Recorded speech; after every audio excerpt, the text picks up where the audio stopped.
നമസ്കാരം. മലയാളി വാർത്ത ഇൻസൈഡിലേക്ക് സ്വാഗതം. അമേരിക്കയുടെ കാലനിറങ്ങിയെന്ന IRGC വെല്ലുവിളിക്ക് പിന്നാലെ രാത്രിക്ക് രാത്രി ഇറാന്റെ കണ്ണിൽ തീ പടർത്തി അമേരിക്കൻ മറുപടി. ബന്ദർ അബ്ബാസ് തുറമുഖത്ത് US കോർസെയർ ഡ്രോണുകൾ തീതുപ്പി. കത്തി അമർന്ന തുറമുഖത്ത് തലയിൽ കൈവച്ചിരിക്കുകയാണ് ഇറാൻ സൈന്യം. ഇറാന്റെ അന്തർവാഹിനികളും പടക്കപ്പലുകളും ഒരു പിടി ചാരമായി. ഇറാനിലെ കപ്പൽശാല പരിപാലന കേന്ദ്രം ലക്ഷ്യമിട്ടുള്ള US ആക്രമണം IRGCയുടെ ആയുധ ബലം നശിപ്പിക്കാൻ ലക്ഷ്യമിട്ട് കൂടിയായിരുന്നു.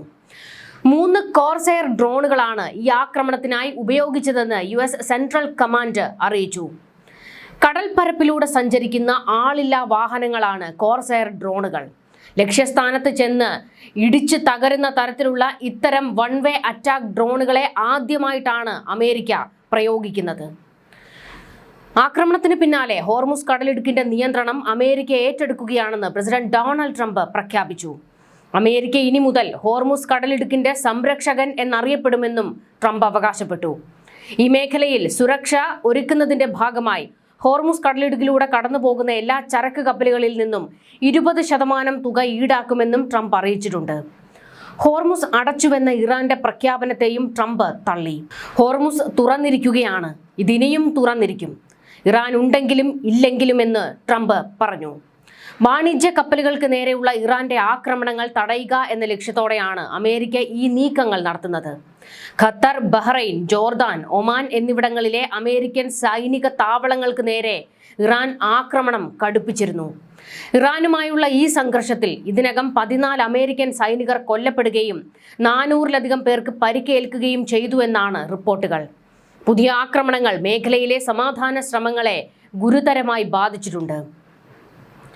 അമേരിക്കൻ സൈനികർ കൊല്ലപ്പെട്ടതോടെ കലിയിളകി നിൽക്കുകയാണ് ഡൊണാൾഡ് ട്രംപ്. ഇറാന്റെ സകല കേന്ദ്രങ്ങളിലും കയറിയടിക്കാൻ ട്രംപ് സൈന്യത്തോട് ഉത്തരവിട്ടിരിക്കുന്നത്. കോർസെയർ ഡ്രോണുകൾ ഇനിയും ഇറാന്റെ മേൽ തീ തുപ്പുമെന്നുറപ്പാണ്.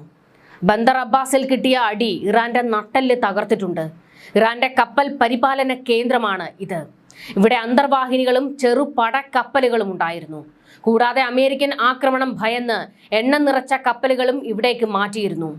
എല്ലാം കത്തിച്ചാമ്പലാക്കിയിരിക്കുകയാണ് അമേരിക്ക. ഇറാന്റെ തുറമുഖങ്ങളിലേക്ക് ഇനിയും ഇരച്ചടുക്കും കോർസെയർ. ഹോർമുസിൽ ഇറാന്റെ മോസ്കിറ്റോ ഫ്ലീറ്റുകൾ വിഴുങ്ങാനും കോർസെയർ ഇരച്ചു കയറും. ഇറാൻ അമേരിക്ക പോര് അത് കടൽ യുദ്ധത്തിലേക്ക് എത്തിയിരിക്കുകയാണ്. കടൽ യുദ്ധത്തിൽ അമേരിക്കയെ ഇനി സഹായിക്കാൻ പോകുന്ന വീരൻ കോർസെയർ ഡ്രോണുകളാണെന്ന് യുദ്ധ വിദഗ്ധർ പറയുന്നു. മനുഷ്യർ നിയന്ത്രിക്കാതെ പൂർണ്ണമായും കമ്പ്യൂട്ടർ നിയന്ത്രണത്തിലാണ് ഇത് കടലിൽ പറക്കുന്നത്. ടെക്സസിലെ ഓസ്റ്റിൻ ആസ്ഥാനമായി പ്രവർത്തിക്കുന്ന സാരോണിക് ടെക്നോളജീസ് വികസിപ്പിച്ചെടുത്ത 24 അടി നീളമുള്ള ഒരു ഓട്ടോണമസ് സർഫേസ് വെസലാണ് കോർസെയർ. സൈനികർക്ക് കടന്നു ചെല്ലാൻ ഭയമുള്ള കടുത്ത ശത്രു സാന്നിധ്യമുള്ള സമുദ്ര മേഖലകളിൽ പ്രവർത്തിക്കാനാണ് ഇത് ഡിസൈൻ ചെയ്തിരിക്കുന്നത്. ആളില്ലാതെ പ്രവർത്തിക്കുന്ന കോർസെയർ ലക്ഷ്യസ്ഥാനത്തെത്തി അതിമാരക ആക്രമണം നടത്തുന്ന ഒരു കരുത്തൻ കൂടിയാണ്. അതുകൊണ്ട് തന്നെ സൈനികർ മരണപ്പെടും എന്നുള്ള ഒരു ഭയവും ഇവിടെ ഉണ്ടാകുന്നില്ല. അതുകൊണ്ട് തന്നെ ഇറാന് നേരെയുള്ള ആക്രമണത്തിൽ ഇനി കോർസെയർ കൂടുതൽ ഉപയോഗിക്കാൻ സാധ്യതയുണ്ട് എന്നാണ് വിവരങ്ങൾ. കോർസെയറിന്റെ സാങ്കേതിക സവിശേഷതകൾ ഒന്ന് പരിശോധിക്കണം. വേഗവും ഇന്ധനവും. ഡീസൽ ഇന്ധനമായി ഉപയോഗിക്കുന്ന ഈ ബോട്ടിന് മണിക്കൂറിൽ 35 നോട്ട്സ് വേഗം കൈവരിക്കാനാകും. 1000 നോട്ടിക്കൽ മൈലിലധികം ദൂരം സഞ്ചരിക്കാൻ ഇതിന് ശേഷിയുണ്ട്. 1000 പൗണ്ട് വരെയുള്ള പേ ലോഡുകൾ വഹിക്കും. റിമോട്ട് കൺട്രോൾ വഴി നിരന്തരം നിയന്ത്രിക്കേണ്ടതില്ല. കടലിലെ തടസ്സങ്ങളും മറ്റ് കപ്പലുകളും സ്വയം തിരിച്ചറിഞ്ഞ് സഞ്ചരിക്കാൻ ഇതിലെ ആർട്ടിഫിഷ്യൽ ഇന്റലിജൻസിന് സാധിക്കും. ഊർജവും ഇന്ധനവും സ്വയം മാനേജ് ചെയ്ത് ദിവസങ്ങളോളം കടലിൽ ഒരേ സ്ഥാനത്ത് തുടരാൻ ഇതിന് കഴിയും. US നേവി 2021 ബഹ്റൈൻ ആസ്ഥാനമായി ടാസ്ക് ഫോഴ്സ് 59 രൂപീകരിക്കുന്നത്. നിർമ്മിത ബുദ്ധിയും ഡ്രോൺ സാങ്കേതിക വിദ്യകളും നാവികസേനയുടെ ഭാഗമാക്കുക എന്നതായിരുന്നു ഇതിന്റെ ലക്ഷ്യം. പേർഷ്യൻ ഗൾഫ്, ചെങ്കടൽ, ഒമാൻ ഉൾക്കടൽ തുടങ്ങി തന്ത്രപ്രധാന മേഖലകളിലെ നിരീക്ഷണത്തിനായി ആദ്യ മുൻഗണനയെങ്കിലും കഴിഞ്ഞ മാർച്ചോടെ കോർസെയർ ബോട്ടുകൾ എത്തിയതോടെ ഇവ പൂർണ്ണ സജ്ജമായ സൈനിക ഓപ്പറേഷനുകളിലേക്ക് കടന്നു ചെന്നിരുന്നു. ആകാശ ഡ്രോണുകളെ കുറിച്ച് നാം ഒരുപാട് കേട്ടിട്ടുണ്ടെങ്കിലും സമുദ്ര ഡ്രോണുകൾ ഇപ്പോൾ നാവിക യുദ്ധങ്ങളുടെ മുഖച്ഛായ മാറ്റുകയാണ്. യുക്രൈൻ റഷ്യ യുദ്ധത്തിൽ റഷ്യ യുദ്ധക്കപ്പലുകളെ തകർക്കാൻ യുക്രൈൻ ചെറിയ സീ ഡ്രോണുകൾ ഉപയോഗിച്ചത് വലിയ വാർത്തയായിരുന്നു. കുറഞ്ഞ ചെലവിൽ നിർമ്മിക്കാമെന്നതും സ്വന്തം സൈനികരുടെ ജീവൻ പണയപ്പെടുത്തേണ്ടി വരുന്നില്ല എന്നതുമാണ് ഡ്രോൺ ബോട്ടുകളുടെ പ്രധാന ആകർഷണം. വരും നാളുകളിൽ ആയിരക്കണക്കിന് കോർസെയർ ബോട്ടുകൾ സമുദ്രങ്ങളിൽ വിന്യസിക്കാൻ പെന്റഗൺ പദ്ധതിയിട്ടിരിക്കുന്നത്.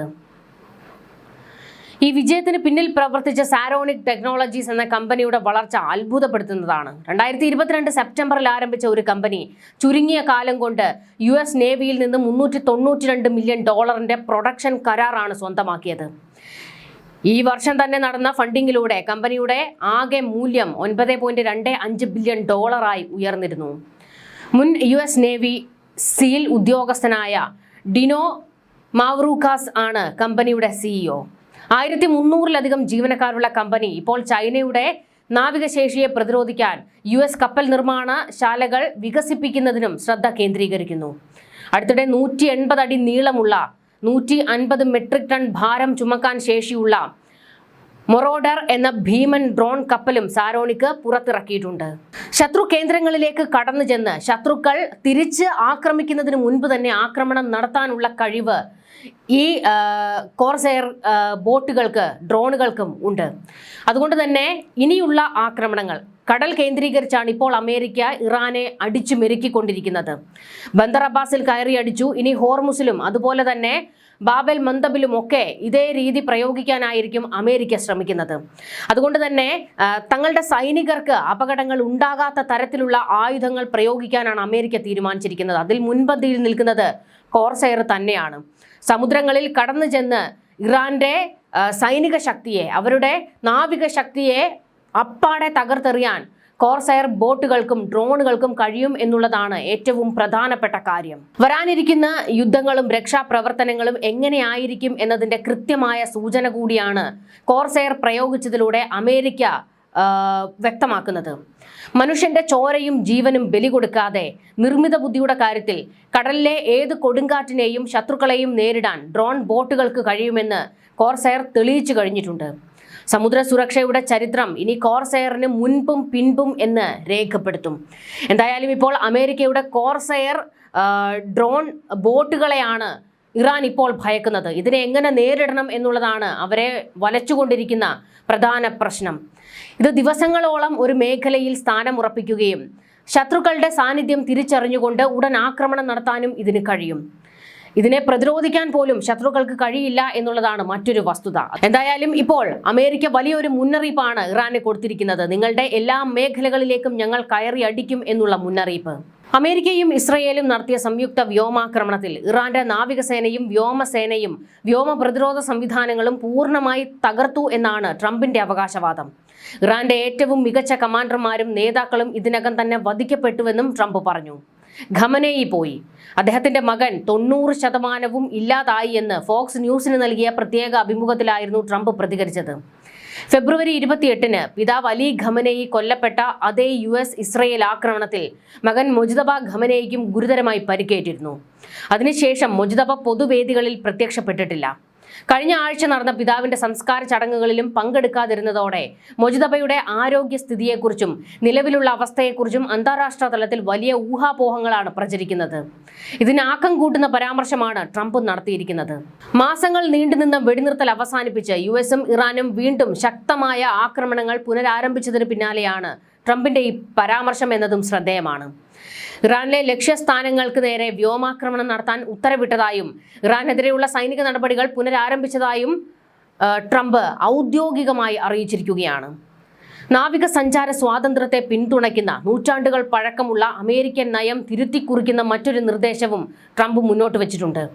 അന്താരാഷ്ട്ര കടലിടുക്കുകളിലൂടെ സുരക്ഷിതമായി കടന്നുപോകാൻ കപ്പലുകളിൽ നിന്ന് US ഇനി മുതൽ ഫീസ് ഈടാക്കും എന്ന സൂചനയാണ് ട്രംപിൽ നിന്നുണ്ടായിരിക്കുന്നത്.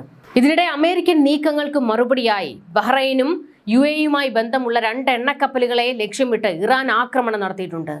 ഹോർമുസ് കടലിടുക്കിലെ ഈ ആക്രമണത്തിൽ ഒരു ഇന്ത്യൻ നാവികൻ കൊല്ലപ്പെടുകയും 8 പേർക്ക് പരിക്കേൽക്കുകയും ചെയ്തിട്ടുണ്ട്.